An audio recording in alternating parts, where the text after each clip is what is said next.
Thailand hosted Asia's largest and most loved yachting regatta in December, with a record 112 yachts competing at the King's Cup in Phuket. Phuket King's Cup started in 1987. It was created to celebrate the 6th cycle of the King, so essentially for us Westerners it's a 60th birthday. It was set up originally with some small sailing dinghies, and it's grown and grown over the last few years. We're now well over 100 boats. The smallest boat we had racing today was about 4 metres long. The biggest boat we have is about 30 metres long, so we've got the complete cross-section of people. We've got the top racing fleet in Asia, and we've also got probably one of the biggest charter fleet classes from around the world as well. 320! The cream of Asia's yachting fraternity enjoyed an action-packed week of sailing and partying to mark the 23rd annual King's Cup, the largest held in the event's history.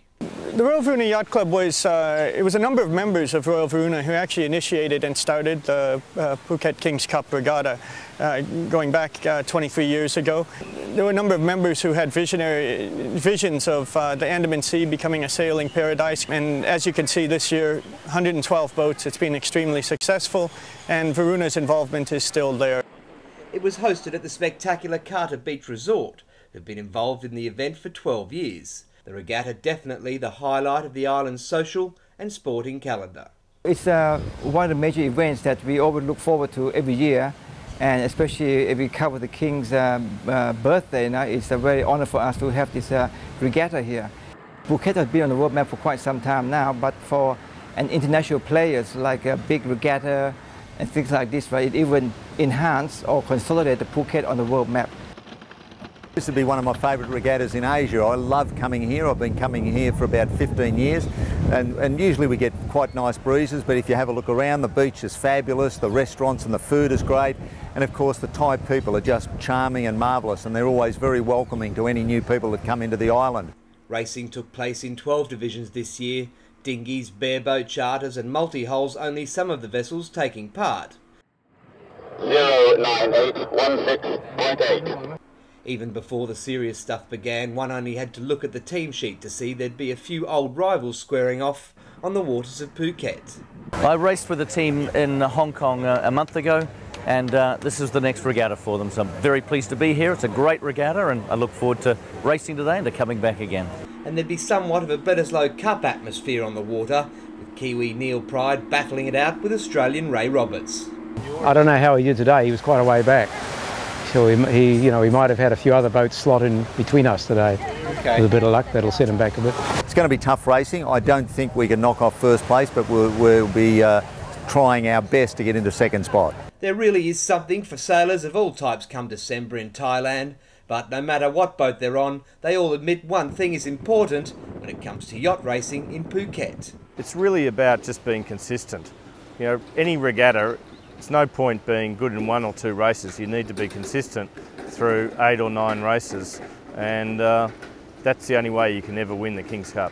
Day 1 was going to be a long day with 3 races being held, Full Metal Jacket taking 1 race. When the breeze is kind to us, we can get the good results. Frank Pong on Angelic 2 taking another. We went the right way today, and I think we did okay. And Neil Pride on his Wellborn 52 also taking 1 race. We think we went okay. I mean, we obviously don't know the results yet, but I think we might have we don't know how we are against Jellic, the big boat, but I think we got the rest of them. On day 2, we took the opportunity to join one of the front runners for the day, to get a taste of how it's done. The King's Cup is an event Frank Pong looks forward to every year, but this morning it was the weather he wanted to discuss. Nice day sailing.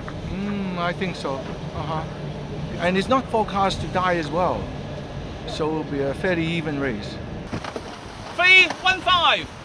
The largely Singaporean crew is a slick outfit, with all the bells and whistles one would expect to see at this level of racing. This shows me all the information that the instrument measure, then it is fit into the computer. It will tell me theoretically the ley line, then we adjust it in according to the actual situation. Idea is like everybody, they get to the mark in the shortest time. Okay.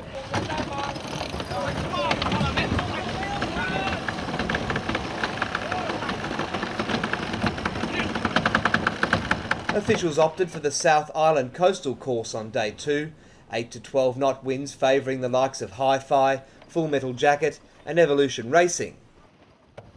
Matt Allen's Ichiban had 3 first-place finishes in the IRC1 class, and in IRC2 the Royal Thai Navy had Team Bentley firmly in their sights. How's it going? I presume it's going pretty well. Oh, so far okay, yeah. And how's the conditions been out there?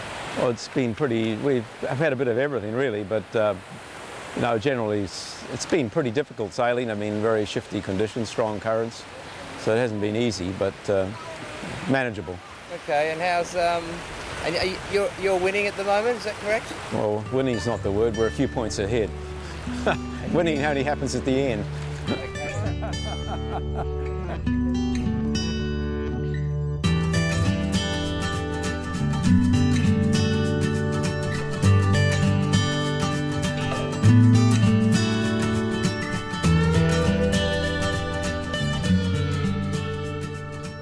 After 2 days of racing, favourites were emerging in some classes, and while winning divisions and defending titles was going to be a close battle for some, for others, winning 9 out of 9 races wasn't out of the question. We're enjoying the boat because it gives you an enormous amount of satisfaction, an enormous amount of speed. The boat really takes off in any sort of a breeze. We've got a boat that's really an all-round boat that really is good from about 5 knots up to about 20 knots of breeze. When all is done on the water, some might call it a day, enjoying a drink and another perfect sunset. But those that know the King's Cup know that when the sun goes down, the parties crank up. I don't feel good today in any kind of way, no. There's some good set on me for an eternity, whoa, whoa. Like most yachting regattas, the sailing is only the half of it. The parties at the King's Cup are the stuff of legend, with plenty of great food and liquid refreshments flowing every night. The week has everything from traditional Thai entertainment to massive beach dance parties for those that really want to kick on. The only problem is, work starts at 7 AM.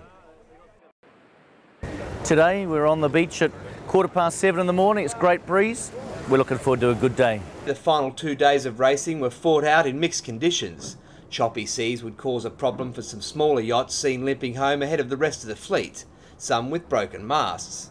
But the slightly uncomfortable seas didn't cause a problem for those in the racing class. We saw a couple go over the side, luckily nobody hurt, but that's what happens when the breeze gets up to about 20 knots. But coming from Australia, that's the sort of breeze we sail in all the time. Pretty rough. It was getting up to 20 knots at one time, but then it moderated. But the sea was choppy, so sure, it was good. Yeah. How Jellic 2 handled it all right? Okay, we went the right way today, and I think we did okay. Okay. So tomorrow, I guess you just go hell for leather again tomorrow? Every day. Every day is the same. Yeah. The awards presentation was attended by VIPs and representatives from the government and the Royal Thai Navy. Neil Pride and the crew from Hi-Fi won the racing class. Super happy. It was tough regatta, but you know, in the end we had a pretty decent gap on the points, and very satisfying. Ichiban won 8 out of 9 races in their division, and the Royal Thai Navy successfully defended their title, seeing off close competition from Team Bentley. Another standout performer was Phuket resident Henry Kay, who won 9 out of 9 races. It's a very sophisticated boat. It's very easy to sail because it responds to any little touch on the helm. The final night party at the Carter Beach Resort was the hottest ticket in town, with a spectacular fireworks display and a candlelight ceremony to mark the King's birthday. With the success of this year's event and the massive media exposure it attracted, organisers are looking forward to 2010 being bigger and better than ever.